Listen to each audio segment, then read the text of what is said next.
Welcome to the Power Exit Podcast.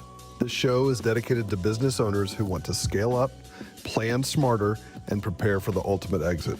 We'll talk with M&A experts and owners who've been through the process to provide actionable advice so that you can sell your business on your terms and without regret. I'm John Marsh. Join me as we prepare to take control of your exit. Welcome to the latest episode of the Power Exit Podcast. These are my favorite episodes because we have a real story with a real client. I'd like to introduce the audience to Mark Oliger with Garrhs. Mark and I worked through a transaction, and I'm excited to share his story here on the Power Exit Podcast. So Mark, thank you so much for joining us. It's good to see you. Oh, thanks. Yeah, it's exciting to be here with you. You always smile, but the smile's a little bit bigger now that the deal is done. All right. It is. So Mark, tell us a little bit about how you got started, right? Tell us what Garrhs is, but there's also an interesting backstory. This business was kind of not founded, but inspired maybe by the entrepreneurial bug that was with your grandfather, with your dad.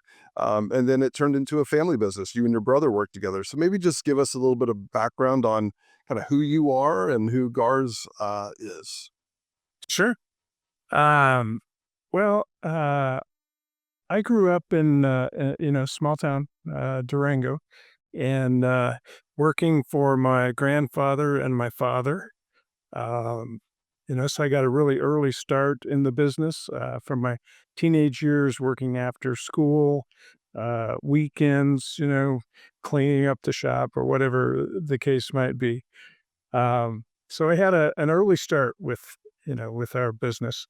And my grandfather had actually started in Phoenix in the late 30s, early 40s, building his business there, and then moved it from Phoenix to Durango in the early 50s. So my dad grew up in Durango and working with my father, and then eventually I was working with them from the probably mid 70s or so. But I'd spent time in the shop earlier than that, playing with the machines and stuff, and really had this very diverse background. I was fortunate to have. And then went through vocational school for heating, air conditioning. Came back, worked with both my dad and my grandfather. And then in the early 80s, 83, 84, they closed that business.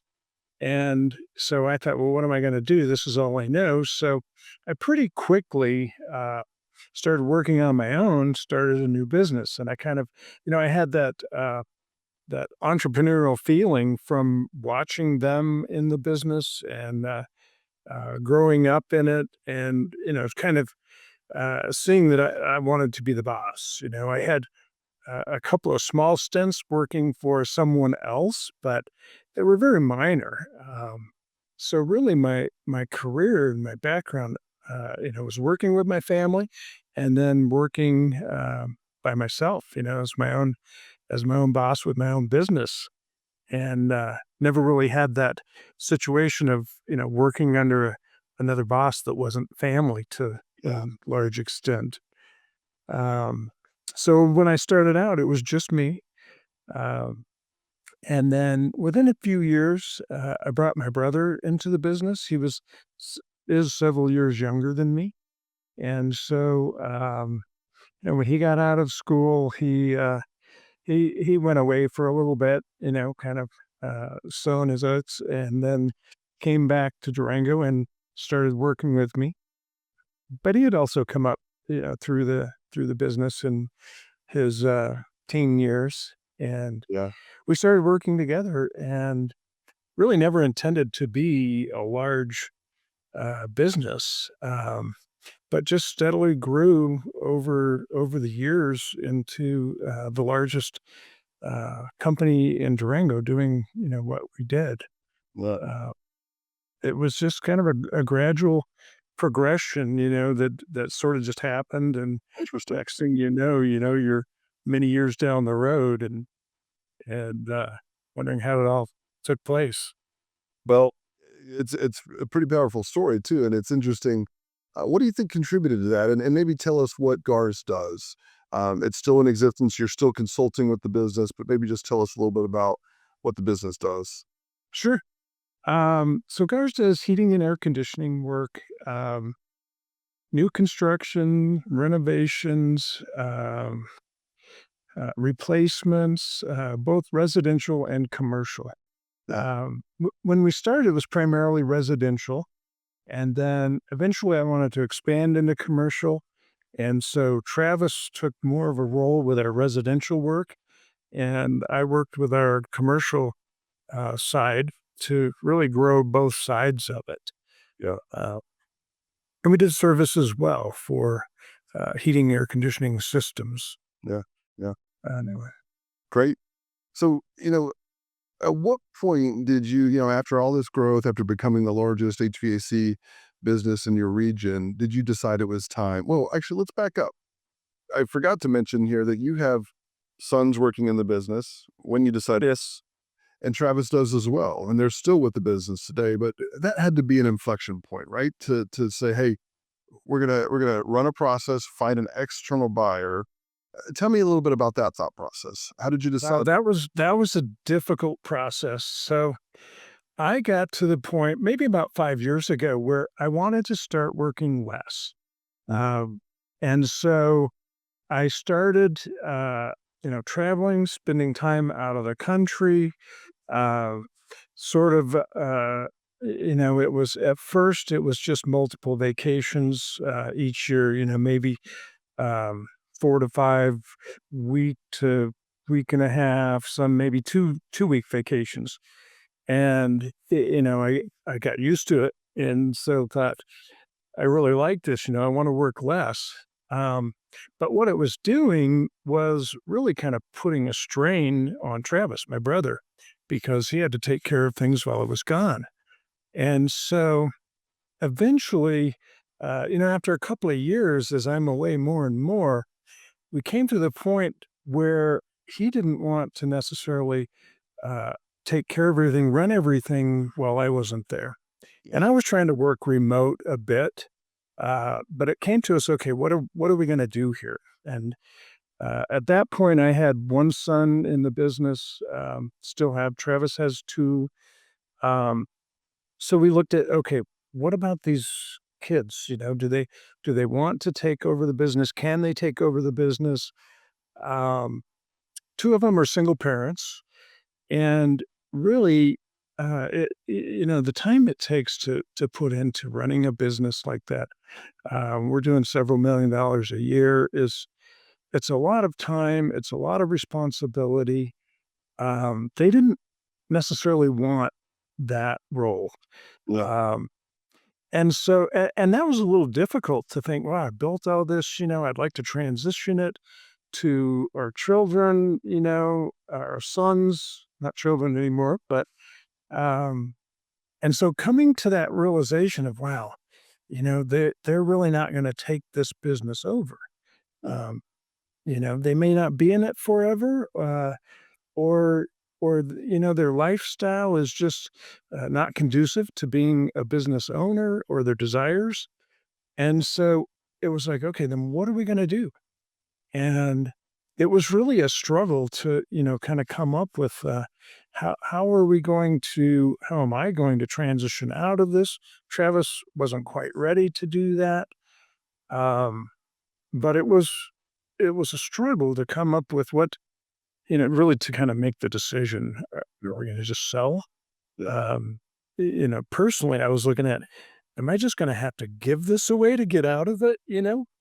And What do you mean by that? Do you mean because of an internal transition to your kids, or yeah, that was a thought, is am I going to give some ownership to them? right? I wanted to do something for them. I was hopeful, to in a perfect world have the business continue. But I didn't want the responsibility. I didn't want to keep that responsibility and kind of perceived liability of being an owner. And so it was like, how am I going to get out of here? I, I don't want necessarily to continue being the owner. Um, and really the only choice was then, okay, then we're going to have to sell. Um, I asked some long-term employees if they had interest in, purchasing some ownership, thinking that, I could basically finance, and sell my part of the business. And there really wasn't any interest in that from the employees. So it kind of came down to, okay, then let's sell. Let's figure out how to get out. Yeah, and thanks for outlining those. Obviously there's pros and cons, and we don't need to talk about the pros because those are obvious. The legacy continues with family members, but in our experience, the cons are you're usually giving a discount to a family member. You're not asking them to pay market value, and you're taking extended terms. You're not getting as much cash at closing as you would. So, um, while it's a good option, it does take years of planning in advance for that to be effective. Because a lot of folks, their retirement is illiquid in the business, right? And I'm not saying that's your situation, but uh, so thanks for outlining that. It's a difficult decision making process. We'll get back to kind of the boys and where they are today and how that transition has been for them. And we'll talk about it only because it sounds like it's been positive. If it wasn't, we might not cover it. But was there a moment of grief in that decision, or was it always, hey, we're going to move forward with confidence? Maybe tell us a little bit about that. Yeah, there were lots of moments of grief. Yeah. Um, yeah, and uh, not so much now, but yes, there definitely were. Telling the boys, "Hey, we're gonna do this." I mean, that was really difficult. Uh, How did they take it? Pardon? How did they take it? How did they respond? Really well, really well. Yeah, they knew they didn't want to end up with the ownership, and they were, happy that you could sell it and get something out of it. Yeah. So that was a big positive, and I think I had a lot of apprehensive anxiety about how they were going to react, and it was better than I anticipated. Good. Good. Um, So, okay, you've gone through that exercise, and kudos to you for at least going down the path of saying, "Hey, maybe my employees could be the right buyer." A lot of folks don't do that because they're scared of what could happen, letting the cat out of the bag. That, hey, we're thinking about retirement and selling. No, a lot of folks are scared to do that. They're scared that the employees will go search for another job. But um, it kind of speaks to what you've built and the culture that you built around the business. So I won't say kudos to you many more times, or maybe I will. I don't know, but good on you to do that the right way. When you decided to pursue a sale, what was important to you about finding the right advisor? Did you consider doing it on your own? Kind of walk us through that process on how you landed. Well, How you made. yeah, we actually we started the process initially with someone who was recommended to us, and he had sold a relative's accounting business. And so we thought, okay, well, we'll see what we can do with this, with this advisor. And it turned out that he was not the right person for us. Um, he was limited in his abilities and his reach, within the buyer community. And so we took it back off the market. We waited I think about a year and a half and said, "Okay, let's restart this process." In the meantime, we learned a lot in the first process. Sure. We were able to make some revisions to our financial accounting processes to better reflect really what we did, and how that would be attractive to a buyer as opposed to, these financial statements that worked fine for us. They showed us the bottom line and gave us good information, but they didn't show what buyers were after. Mm, So we did learn a little in that process and made those changes, and then came back to, okay, let's let's try this again. Let's get serious about it again. yeah. Um, so we went to our financial advisor, um, and told him, here's what we want to do. And he's extremely good, very helpful. And he said, "Let me look into this. Let me see if I can find some recommendations, some people that you could talk to." And so he did, and we were able to set up some meetings uh, with. I think there were three different advisors. Yourself, one, and a couple of others. The others didn't. One didn't fit well. We didn't feel real comfortable with. Sure. Um, Another was really geared towards larger transactions, larger mergers and acquisition type deals. Banker, yeah. Yeah. Um, and then when we talked to you, we're like, wow, this guy feels right. It's comfortable and we were confident. And so that's kind of how we got to, that process of let's start this over and see if we can make it happen. Yeah, and you bring up a good point. Obviously, the buyer reach is extremely important, but almost just as important is who do you want to go into the trenches with? And I hate to use that analogy, especially as someone who never served our country, but it is tough selling a business. There are ups and downs. We'll get to that in a minute. But really working through the process in a positive way and weathering those ups and downs is important.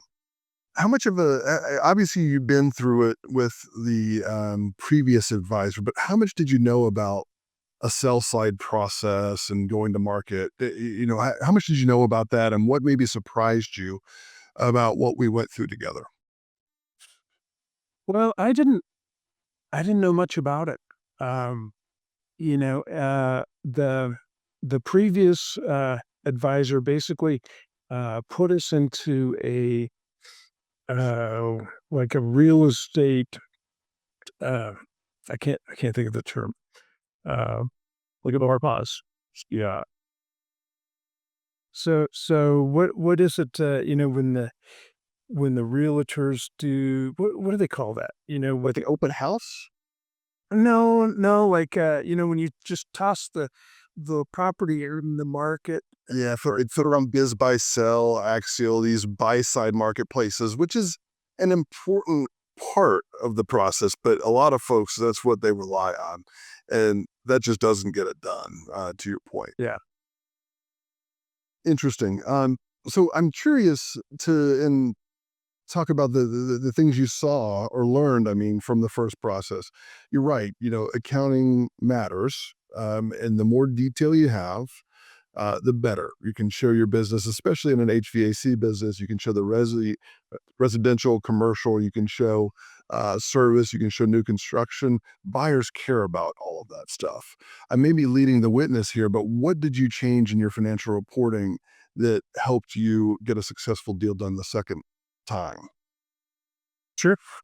One of the big things was, we were doing, we basically grouped our sales into service of systems and equipment, retail, which was like next to nothing, Yeah. really. Um, and then we had commercial and we had residential. And so that was where we grouped our Yeah. our sales on our financial reporting. And what we found was that we did a significant amount of new construction, which was really kind of a red flag to a lot of buyers. Uh, so we went back and we redefined, okay, the commercial of this commercial work that we're doing, what is truly new construction? What is remodel, renovation, replacement? Because those are the categories that um, buyers would like to see more of. Yeah. The replacement market, the repetitive customers, um, and what we were showing initially in just having these two big categories between residential and commercial didn't really um, portray what we were actually doing. We had a lot of repetitive business. We had a lot of business at higher margins than your typical new construction competitive margins. So we were able to split those things out and start showing, a track record of what we were actually doing that uh, was work that we were locked into through relationships or through maintenance contracts, things like that. Yeah, that's so important. It was really big. Yeah, I mean, there's a big distinction between, like you said, the service work and the construction work. But a lot of folks get construction work off of service calls, and they'll throw that into a construction bucket, but that's not necessarily accurate, right? That's work that's coming from your service maintenance contracts. And it's important to be able to delineate that, especially when you're going to market. You're going to show the residential, commercial, you're going to show repeat customers, you're going to show new construction. So the fact that you had all of that and didn't and it wasn't something that we had to go create was a big plus. Um, so as you know, the HVAC business or sector was extremely hot. It still is. What was it like seeing the range of people and the different opportunities we brought to you? Who was the ideal buyer? What did you like about what we saw? What did you not like? Wow, there was a really broad range. Um, we had a lot of buyers that are just, or a lot of interest from buyers that are just accumulating businesses. Yeah.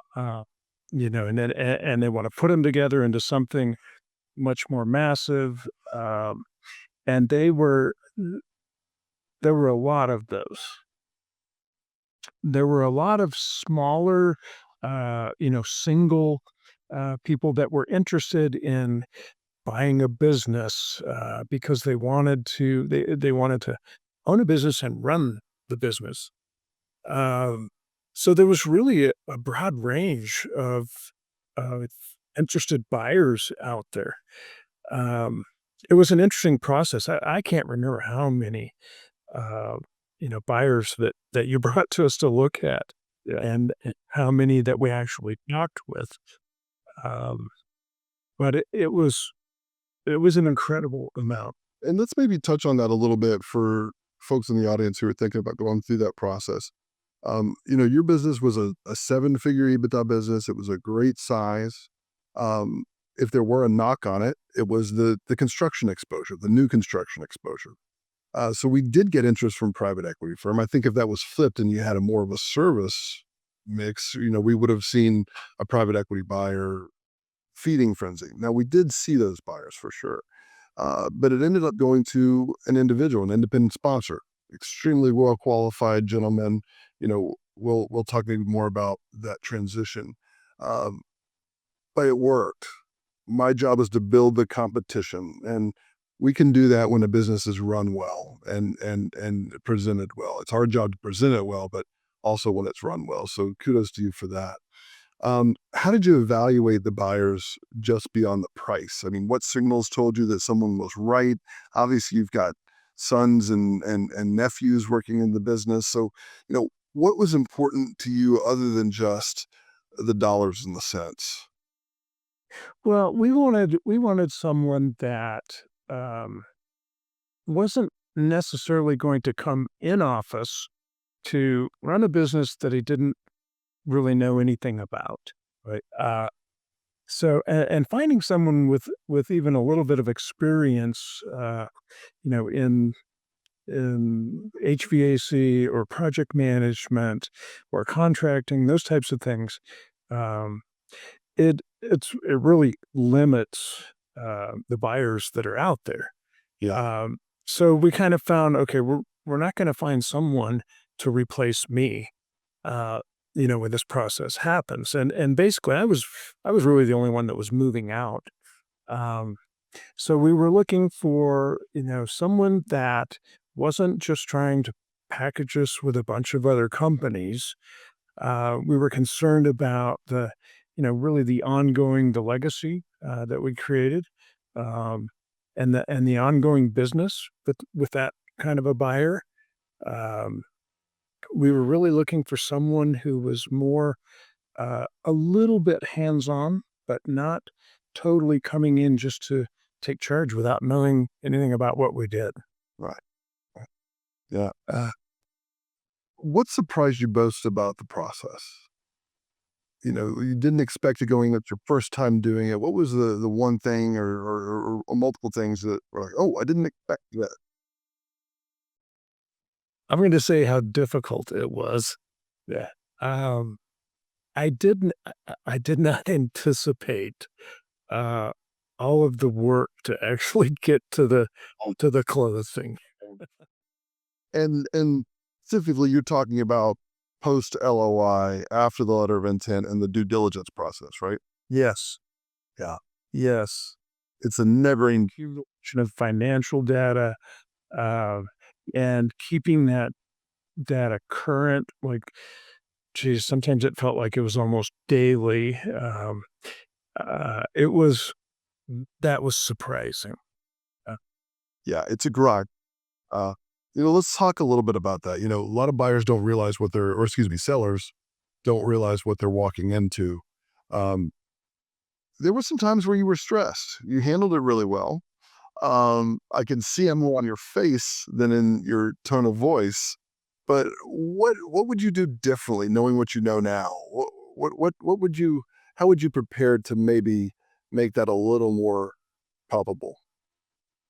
I think, had I realized, what, um, what it would be like would have been helpful. For me personally, um, kind of knowing more about, uh, any process, that I'm working on, and what does it take to get through that. In my mind, I can almost kind of check things off as I go.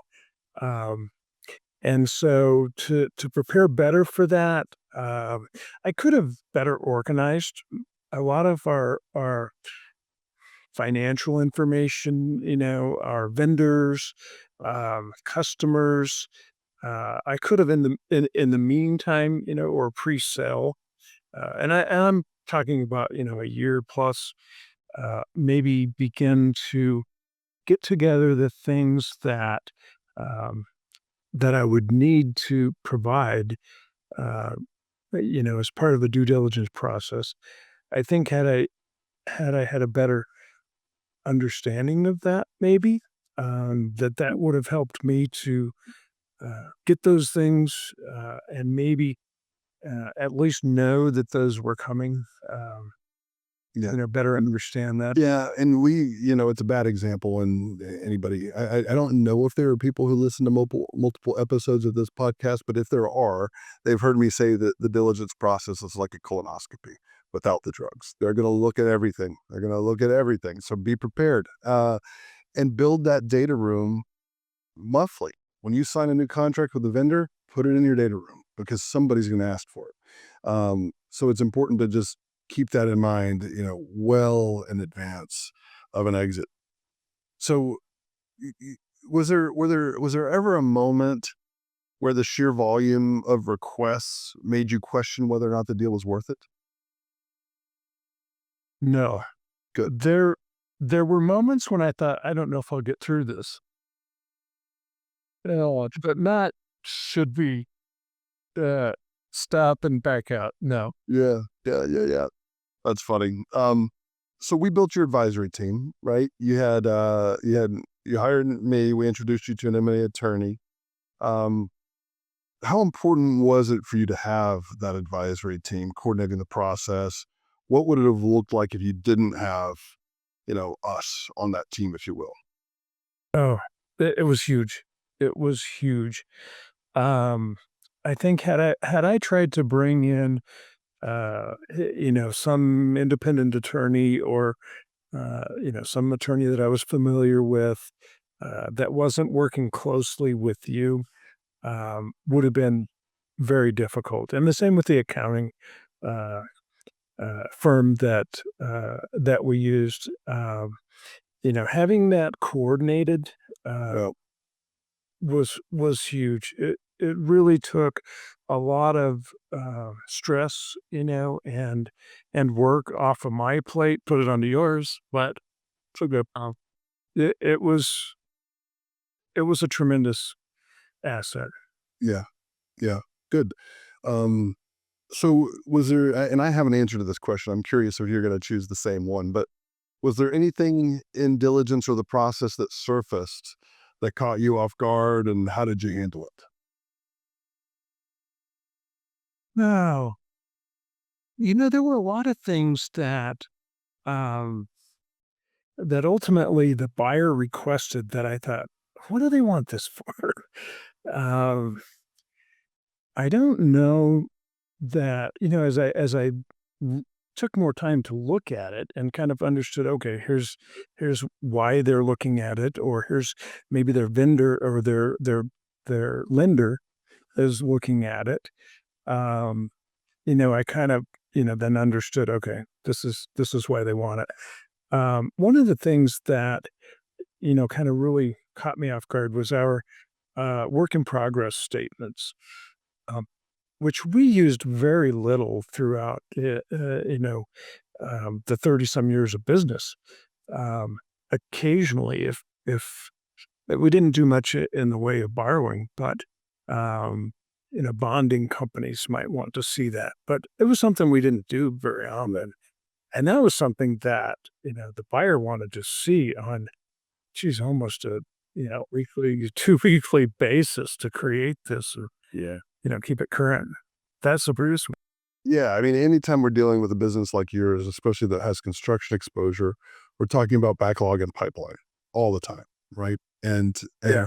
and that backlog is the gas that's in the tank for the buyer, right? If there's not a backlog, or if there's a significant dip in backlog, that's a problem. And one of the things we talk about, I'm sure you heard me say it, was you've got to keep running the business as if you were not going through this process. Because if there's a dip, if there's a downturn, you're going to get retraded. You're going to leave money on the table. And you and Travis were still working. And I think that's partly why this business, or this this transaction was so stressful, because you had a business to run as well. It wasn't just, oh, let me sit back and wait for John to send me another email, uh, or call me with another fire drill. But, the one thing that I remember about this deal that was super stressful, candidly, was, Travis was rolling equity as a part of the transaction. And mid-transaction, after LOI, there was a change where the SBA said, "Hey, we're not allowing any more rolled equity from a an owner." And that, I forget the exact date, but that was to go into effect, I think, 45 days from when it came out. Um, and we were in the middle of diligence, and the buyer calls and said, "Hey, my bank says I can't do it. We're not going to be able to get this transaction done." And not to pat myself on the back, but I spent the next 2 days working through my Rolodex, and we found another SBA banker who was able to get that deal done within that time frame. And everybody hit the gas pedal. So not only is the diligence timeline stressful, diligence stressful anyway, but we had a compressed timeline as well, because we had an external force saying, "Hey, you've got to get done by this time, or otherwise the deal changes and the buyer walks away." And the buyer was going to walk away if they couldn't have that rolled equity, because that was important to them. So that was, every deal is memorable. That was memorable. But kudos to everyone, you, your team, the buyer, because we were able to get that done and compliant and everybody happy. So yeah. Yeah. Uh, all right, so let's talk about closing day. Um, what did closing day look like for you? Did it feel like a finish line or a handoff? What was your? It was almost kind of anticlimactic, um, Yeah. because there was so much that went into it, even up until the day before closing. And it got more furious, as we got closer and closer to the closing. And so when we actually got to the day of closing, it was just it was strange. It was like, wait a minute, I don't have to scramble to get all of this stuff together, and so we actually went through the closing process, and then there was kind of a little bit of a letdown, a little bit of disbelief. Did we really just do this? Yeah. Has it really happened? Uh, it was it was emotional. Um, not so much did we make the right decision, but did this really happen? Yeah. You know, um, Yeah. it there's just so much that leads up to it that the actual closing itself was like, wow, Yeah.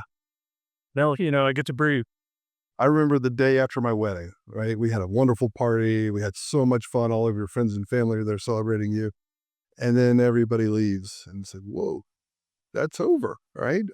So you're right. Closing day is anticlimactic. I tell my clients, you're going to be sitting behind a screen refreshing either with your thumb on your phone or the refresh button on your computer, just making sure that wire hits. But Yeah. that's not it, right? You have a closing call that is, no offense to my attorney friends, but they could make that a little more exciting. It's like, hey, can we release signatures? Yes, we release signatures. Congratulations, you're closed. And that's it, right? So Yeah. I'm with you.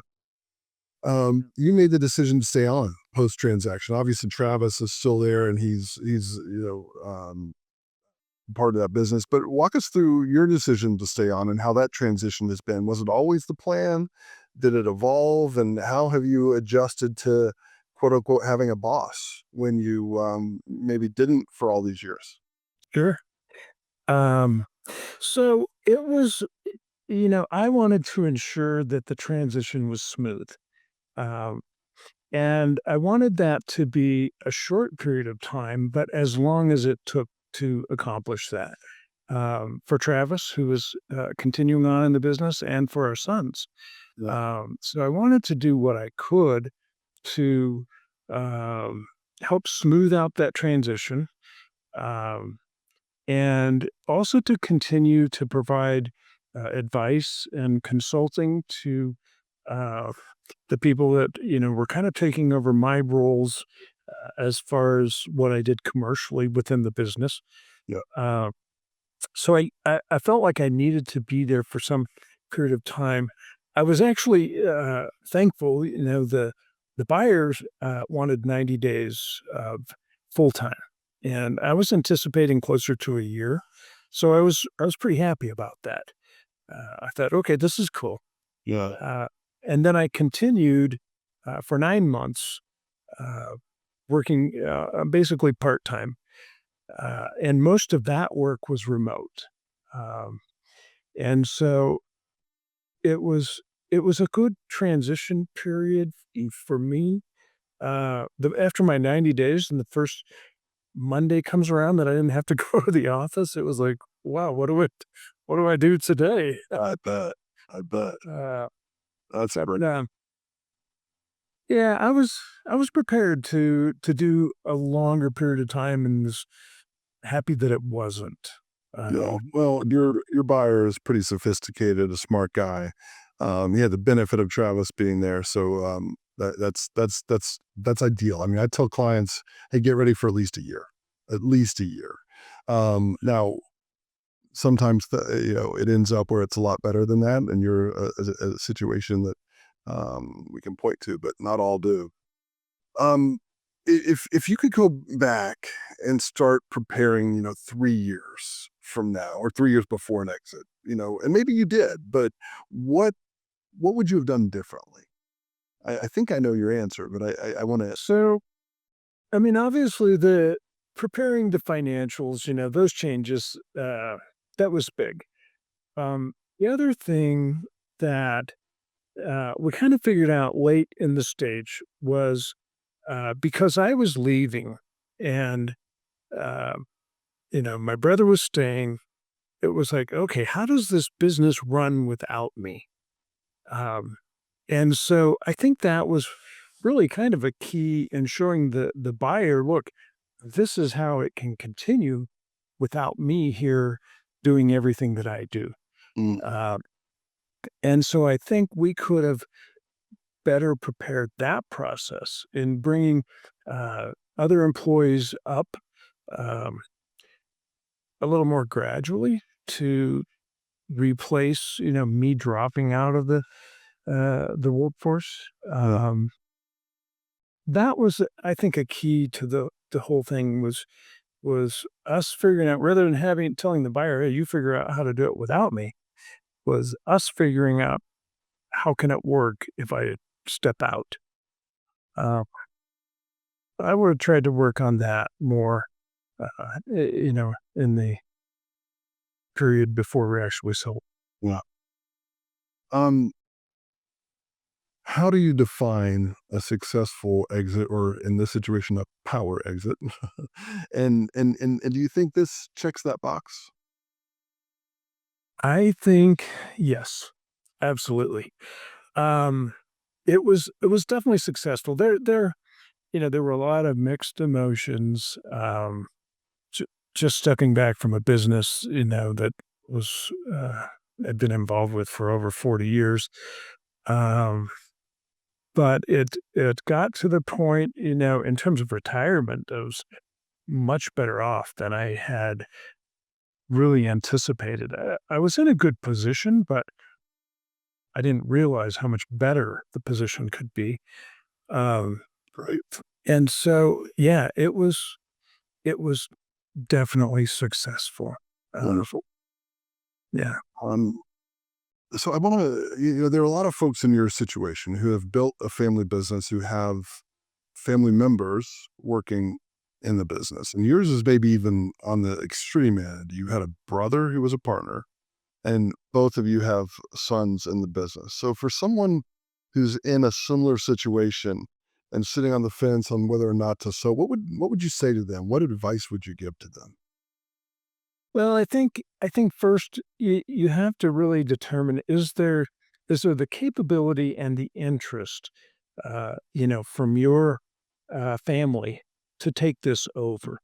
And second, does it allow you a way to actually get out? Mm, Are you just stepping back, or are you really exiting?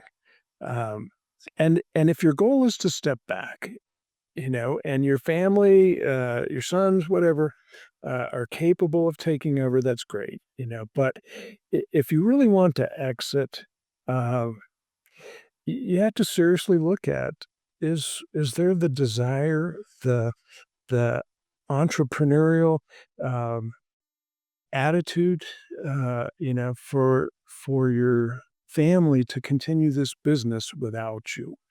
And if that's not there, then, transitioning to your family is really not a good option. You leave so much on the table, yeah. uh, that you could get otherwise, and you perhaps straddle your family with a ton of debt, if you don't leave a lot on the table, and put them kind of behind the 8 ball right off the bat. Uh, Yeah. Great. Well, thank you for that.